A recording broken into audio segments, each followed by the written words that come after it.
ఆ. ప్రార్థన ఇంపార్టెన్స్ ఏంటి బ్రో? ప్రార్థన అనేటువంటిది చాలా ఇంపార్టెంట్. ప్రతి బిలీవర్కి కూడా ప్రార్థన అనేటువంటిది చాలా ముఖ్యం. అది చాలా ముఖ్యమైనటువంటిది. ప్రార్థన లేకుండా మనం దేవుని యొక్క కార్యాలు ఏమి కూడా చేయలేం. ముఖ్యంగా మనం చూస్తే పాత నిబంధనలో దేవుని దగ్గరికి వెళ్ళేటువంటి విధానం, ఆ సాక్రిఫైజెస్ అనేటువంటిది, బలులు అర్పించడం అనేటువంటిది, పాప పరిహారార్థ బలులు, ఏ తప్పులు చేస్తే దానికోసం అక్కడ బలులు అర్పించడం అక్కడ మనం చూస్తాం. కొత్త నిబంధనలకు వచ్చిన తర్వాత యేసుక్రీస్తు ప్రభువారే ఆయన దేవుడిగా మానవుడిగా ఉండి కూడా ఆయన ఆయన మినిస్ట్రీ టైంలో మనం చూస్తాం. ప్రతి మూమెంట్లో కూడా అంటే సాయంత్రం పూట్ల, ఉదయాన్నే, రాత్రులు తండ్రితో ఆయన చాలా గడిపినటువంటి వాడుగా ఉన్నాడు. అలానే శిష్యులైనటువంటి వారికి కూడా ప్రార్థన యొక్క ఇంపార్టెన్స్ అనేటువంటిది యేసుక్రీస్తు వారు చెప్పారు. కాబట్టి ప్రతి విశ్వాసి కూడా నేర్చుకోవాల్సినటువంటిది, చేయవలసినటువంటిది ఏంటంటే ప్రార్థన. ప్రార్థన కూడా ఏంటంటే మొట్టమొదటి మనం చేయాల్సింది దాని విషయంలో మనం ఒకటి చూస్తాం. ఏంటంటే ప్రార్థన చేసే విషయంలో కొంతమంది బైబిల్ స్కాలర్స్ చెప్పారు.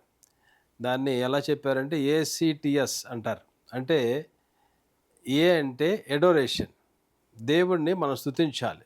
దేవుడు గొప్ప దేవుడు, దేవుడు సృష్టికర్త, దేవుని గొప్ప కార్యాల గురించి మనం జ్ఞాపకం చేసుకుని దేవుని శక్తిని, బలాన్ని, ప్రభావాన్ని, మహత్యాన్ని అంతటినీ మనం దాని ద్వారా ఆయన మనం స్తుతించాలి.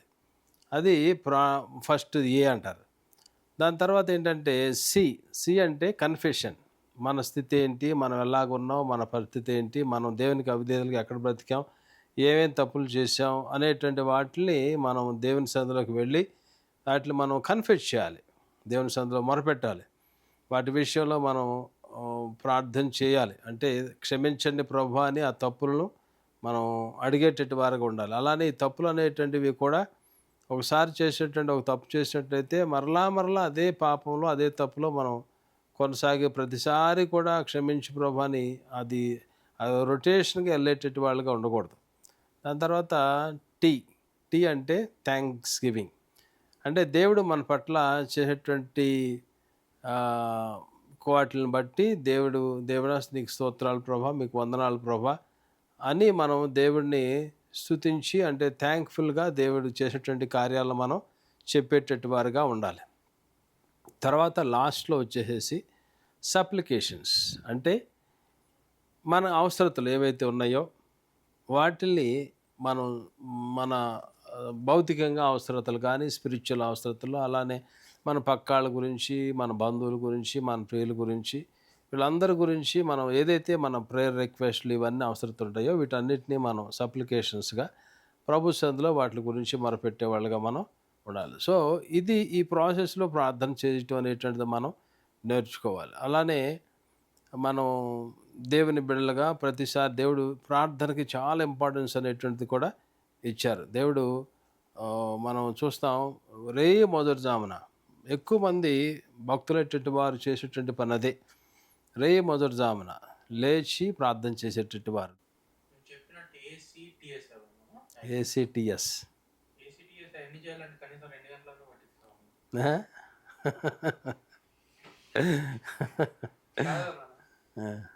45 మినిట్స్ అందులో వాళ్ళు గంట 2 గంటలు కూర్చొని ప్రార్థన చేస్తారు కదా. చేయాలి. అప్పుడు చేశారు, పాత నిబంధనలో అలా చేశారు.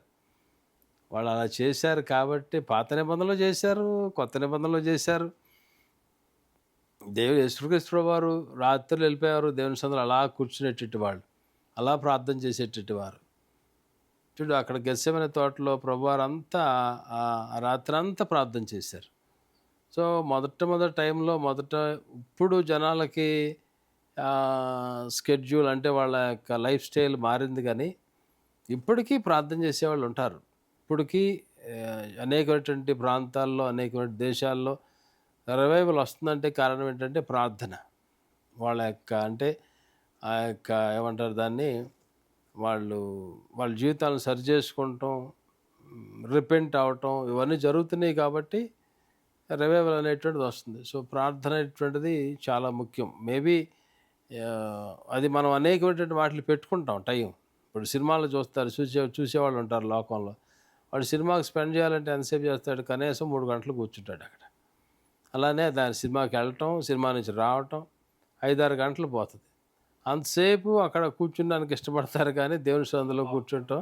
మధ్యలో పాప్కార్న్ మధ్యలో పాప్కార్న్కి వాటికి వీటికి డబ్బులు ఖర్చు పెడతారు, కూర్చుని తింటారు కానీ దేవుని సన్నిధిలో కూర్చుంటాం అనేటువంటిది వాళ్ళకి అర్థం. ఒకటి విషయం ఏంటి అర్థం చేసుకోవాల్సింది, విశ్వాస యొక్క ముఖ్య ఉద్దేశం ఏంటంటే దేవేశ్వరం దగ్గర రావటం మన యొక్క ముఖ్య ఉద్దేశం ఏంటి? మనం పరలోకానికి వెళ్ళటం. అంతకంటే మన మెయిన్ ఎయిమ్ అనేటువంటిది ఏముండదు. ఇప్పుడు ఈ ప్రభువారి యందు అంటే దేవుని వాక్యలో మనం చూసిన ప్రకారం ఎవరైతే ప్రభు దగ్గరికి వస్తారో వాళ్ళు నిత్యత్వంలోకి వెళ్తారు. అంటే వాళ్ళ యొక్క పాపములు ఒప్పుకొని పరిశుద్ధులుగా అయ్యి నీతిమంతులుగా అయ్యి దేవుని మాట ప్రకారం అడుగులు వేసినప్పుడు వాళ్ళని దేవుడు ఈ లోకం అయిన తర్వాత పరలోకానికి వెళ్ళిపోతారు వెంటనే వాళ్ళు యేసు ద్వారా. అందుకనే యేసు వారు చెప్పారు కదా, నేనే మార్గం సత్యం జీవం. సో ఆయన ద్వారానే పరలోక రాజ్యానికి వెళతారు. అంటే ఇక్కడ విషయం ఏంటంటే మనం నువ్వు అన్నట్టు 2-3 గంటలు ఇక్కడ దేవుని సన్నిధిలో కూర్చుంటారు. ఇప్పుడే 2-3 గంటలు కూర్చోలేమంటే రేపొద్దున మనం పరలోకానికి వెళ్తే ఏం చేస్తాం? అక్కడ నిరంతరం ఆరాధించాలి. నిరంతరం ఆరాధించాల్సింది. అక్కడ మనకి వేరే ప్లేస్ అనేటువంటిది లేదు. ఇక మనం ఇప్పుడు అక్కడికి వెళ్దామా? ఇప్పుడు అలవాటు చేసుకుంటేనే మంచిది. ఈ లోకంలో ఉన్నప్పుడే గంటల కొలది ప్రభు సన్నిధిలో కూర్చోవాలి. అది అలవాటు అయితేనే రేపొద్దున 24/7 పరలోక రాజ్యంలో ప్రభువుని అక్కడికి వెళ్ళి మనం చేసేది ఏముంది? దేవుని సన్నిధిలో మనం కూడా ఆ దూతలతో పాటు దేవుడిని ఆరాధిస్తూ ఉంటారు అంతే. 24/7 పరిశుద్ధుడు పరిశుద్ధుడు పరిశుద్ధుడు ప్రకటన గ్రంథంలో చూస్తాం. దూతల సమూహం అలాగనే దేవుడిని ఆరాధించటం. అక్కడ కూడా మనం చూస్తాం, మనం లాస్ట్ సర్కిల్లో ఉంటాం. సో మనం ప్రభు సన్నిధిలో అలా కూర్చుని మనం అలా ప్రభుని ఆరాధించటం. కాబట్టి ఇక్కడ ఈ లోకంలో ప్రభు సన్నిధిలో కూర్చుంటాం అలవాటు చేసుకున్న వాళ్ళే పరలోక రాజ్యంలోకి అక్కడికి వెళ్ళగలుగుతారు. సో ఇక్కడ కనుక కూర్చోకుండా పర్లేదులే అనుకుంటే మాత్రం తప్పించుకుందామంటే మాత్రం పరలోక రాజ్యంలో అంటే వాళ్ళ కన్ఫెషన్ లేకుండా శుద్ధీకరణ లేకుండా పరలోక రాజ్యంలో ప్రవేశించడం హైలీ ఇంపాసిబుల్.